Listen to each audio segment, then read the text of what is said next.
Penyelenggaraan Pemilihan Presiden dan Wakil Presiden tahun 2024.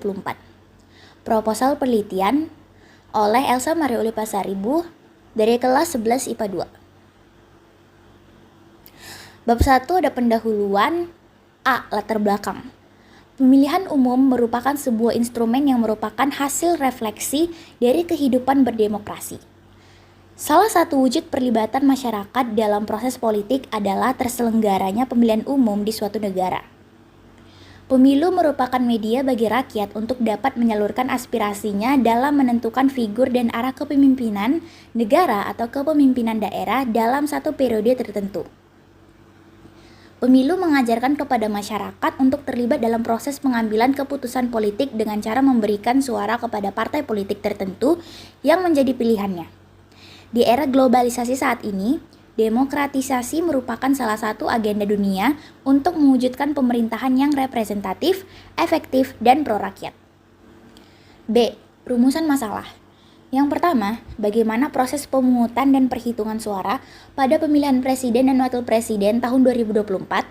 Yang kedua, apa problematika dalam pemungutan dan perhitungan suara pada pemilihan presiden dan wakil presiden tahun 2024? Yang ketiga, bagaimana tata kelola pemungutan dan perhitungan suara pada pemilihan presiden dan wakil presiden tahun 2024? C. Tujuan. Pertama, untuk mengetahui proses pemungutan dan perhitungan suara pada pemilihan presiden dan wakil presiden tahun 2024. Yang kedua, untuk mengetahui tata kelola pemungutan suara dan perhitungan suara pada pemilihan presiden dan wakil presiden tahun 2024. Yang ketiga, untuk mengetahui problematika apa yang terdapat dalam pemilihan presiden dan wakil presiden tahun 2024. D. Metode penelitian. Metode penelitian yang saya gunakan dalam proposal ini adalah metode penelitian kuantitatif dan kualitatif. Bab 2 pembahasan. A. Pengertian pemilu. Secara umum, pemilu merupakan sebuah ajang untuk memilih para pemimpin dan wakil rakyat. Pemilu merupakan sebuah sarana pengamalan nilai-nilai demokrasi. Pemilu merupakan inti dari pergantian kekuasaan, ciri suatu negara demokrasi. Pemilu merupakan sarana untuk memilih anggota parlemen dan pemimpin eksekutif di pusat maupun daerah. Karena tujuan utama kita berbangsa dan bernegara adalah untuk memajukan kesejahteraan umum dan mencerdaskan kehidupan. Dengan adanya pemilu, kita dapat mengukur seberapa tinggi respon masyarakat terhadap acara tersebut, sehingga dapat diketahui nilai partisipasi dari suatu masyarakat. B. Pengertian kuantitatif dan kualitatif. Metode penelitian adalah sebuah teknik atau cara untuk mendapatkan informasi atau data dalam sebuah penelitian. Metode penelitian juga bermanfaat untuk menemukan solusi permasalahan yang biasanya berguna dalam penulisan karya ilmiah. Yang pertama, ada metode kuantitatif. Metode kuantitatif adalah metode penelitian yang berfokus pada numerik atau angka dalam sebuah penelitian. Teknik ini menggunakan data statistik, data hasil survei responden, dan lain sebagainya untuk mengolah data. Yang kedua, ada metode kualitatif. Metode penelitian kualitatif adalah metode penelitian yang berfokus pada informasi yang sifatnya non-numerik atau bukan angka. Metode ini lebih menekankan secara konseptual suatu permasalahan penelitian. C. Tinjauan pustaka. Pemilu juga disebut sebagai arena political market, yang berarti bahwa pemilu menjadi tempat bagi individu atau masyarakat untuk berinteraksi dan melakukan kontrak sosial dengan para peserta pemilu. Secara teknis operasional, beberapa ahli mengungkapkan pandangannya terhadap pengertian pemilu. Yang pertama ada dari Umaruddin Masdar. Ia mengatakan bahwa pemilu adalah pemberian suara oleh rakyat melalui pencoblosan tanda gambar untuk memilih wakil-wakil rakyat. Yang kedua, ada dari Andrew Reynolds. Ia mengatakan bahwa pemilu adalah metode yang di dalamnya mengandung suara-suara yang diperoleh dalam pemilihan. Kemudian diterjemahkan menjadi kursi-kursi yang dimenangkan dalam parlemen oleh partai dan para kandidat. Pemilu merupakan sarana penting untuk memilih wakil rakyat yang bekerja dalam proses pembuatan kebijakan negara. Yang terakhir, ada dari Pratikno. Ia mengatakan bahwa pemilu merupakan mekanisme politik untuk mengkonversi suara rakyat atau votes menjadi wakil rakyat atau seats. D. Masa pemilihan presiden dan wakil presiden. Presiden Indonesia dipilih secara langsung oleh rakyat melalui pemilihan umum setiap 5 tahun sekali. secara konstitusi yang tertuang dalam Pasal 7 Undang-Undang Dasar Negara Republik Indonesia tahun 1945, maka Presiden Joko Widodo dan mantan Presiden Susilo Bambang Yudhoyono tidak dapat mengikuti kontestasi politik dalam pemilihan presiden pada 2024. Oleh karenanya, Indonesia mengadakan pemilihan umum secara serentak untuk memilih eksekutif dan legislatif masa bakti 2024 sampai 2029. Pemilihan presiden selayaknya digelar sebelum transisi kepemimpinan negara pada 20 Oktober 2024.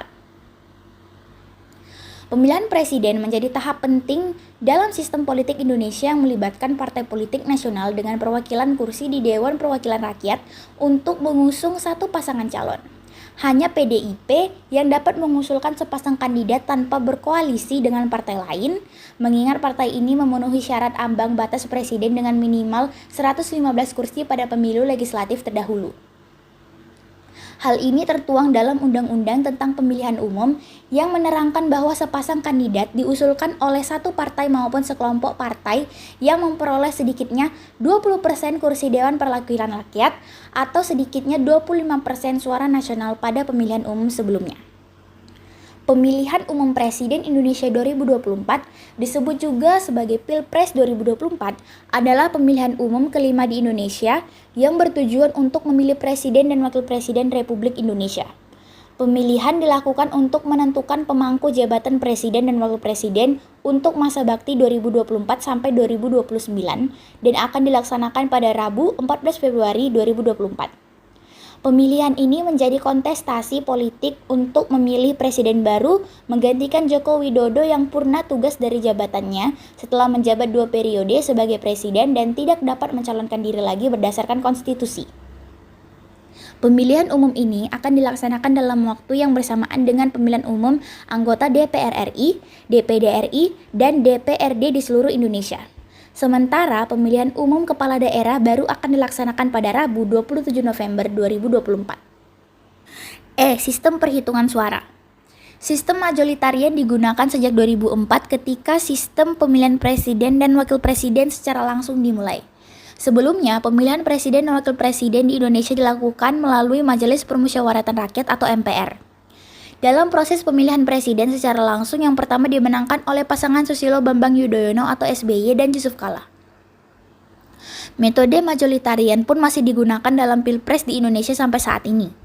Tahapan perhitungan suara atau rekapitulasi secara berjenjang dimulai dari tempat pemungutan suara atau TPS sampai tingkat nasional. Proses perhitungan di TPS akan dilakukan secara manual oleh kelompok penyelenggara pemungutan suara atau KPPS setelah waktu pencoblosan selesai. Jika semua perhitungan surat suara Pilpres sudah selesai, maka KPPS akan mencatat perolehan suara ke dalam formulir C1.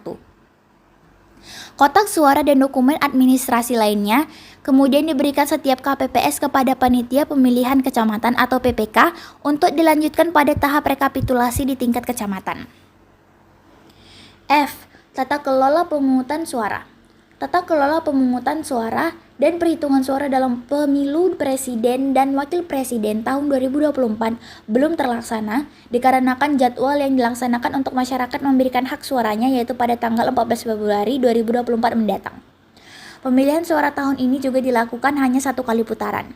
Mantan Hakim Konstitusi Harjono menilai Mahkamah Konstitusi dapat menafsirkan Pasal 6A Undang-Undang Dasar 1945 tidak berlaku apabila pasangan Capres dan Cawapres hanya berjumlah 2 calon seperti yang terjadi pada pemilihan umum Presiden 9 Juli yang lalu. Artinya, dengan jumlah 2 pasangan calon, maka pemilihan Presiden dan Wakil Presiden cukup dilakukan 1 putaran. G. Problematika dalam pemungutan suara. Pemilu 2024 tetap menggunakan UU Pemilu yang sama dengan penyelenggaraan Pemilu 2019 sehingga tidak menutup kemungkinan akan menghadapi tantangan kerumitan yang sama dengan yang dihadapi dalam Pemilu 2019. Sebagaimana dikemukakan bahwa model pemilu serentak yang diterapkan pada Pemilu 2019 juga akan berlaku untuk Pemilu 2024. Hanya saja untuk Pemilu 2024 juga bertandingan dengan Pilkada atau pemilihan serentak tahun 2024. Masalah yang timbul dan yang harus dievaluasi bersama, salah satunya terkait dengan beban tugas kelompok penyelenggaraan pemungutan suara atau KPPS. Mereka sudah bekerja sejak H-3 tidak henti sampai larut malam, bahkan sampai pagi. Kerja-kerja KPPS mulai dari mengedarkan surat pemberitahuan kepada pemilih, membuat tempat pemungutan suara atau TPS, sampai dengan penyelenggaraan pemungutan dan perhitungan suara dengan banyaknya jenis surat suara atau 5 jenis pemilihan. Hal ini membuat mereka kelelahan dan ada yang sampai tak mampu menyelesaikan pengisian formulir C1 atau salah melakukan pengisian. Bahkan lebih buruk lagi, ada yang jatuh sakit dan bahkan meninggal dunia. Bab 3 penutup. Kesimpulan. Pemilihan umum merupakan sebuah instrumen yang merupakan hasil refleksi dari kehidupan berdemokrasi. Salah satu wujud perlibatan masyarakat dalam proses politik adalah terselenggaranya pemilihan umum di suatu negara. Pemilu yang sedang panas terjadi di Indonesia yaitu pemilihan calon presiden dan calon wakil presiden. Pada tanggal 14 Februari mendatang, masyarakat bisa memberikan hak suara mereka. Satu suara dari masyarakat sangat mempengaruhi untuk kedepannya. Indonesia menggunakan sistem suara majoritarian dan bukan lagi lewat MPR. Sistem ini sudah digunakan Indonesia sejak 2004. Pemilu juga menjadi salah satu tempat untuk menyatakan pendapat dan menjadi salah satu bagian dari musyawarah setempat. Masyarakat akan membanding-bandingkan pasangan capres mereka satu dengan yang lainnya. Sosial media pun menjadi tempat ajang untuk tuai kebencian akan satu sama lain. Kita sebagai masyarakat yang majemuk harus bisa mengelola dan menggunakan sosial media dengan sebaik mungkin. Sekian presentasi proposal penelitian penyelenggaraan pemilihan presiden dan wakil presiden tahun 2024 dari saya. Saya ucapkan terima kasih.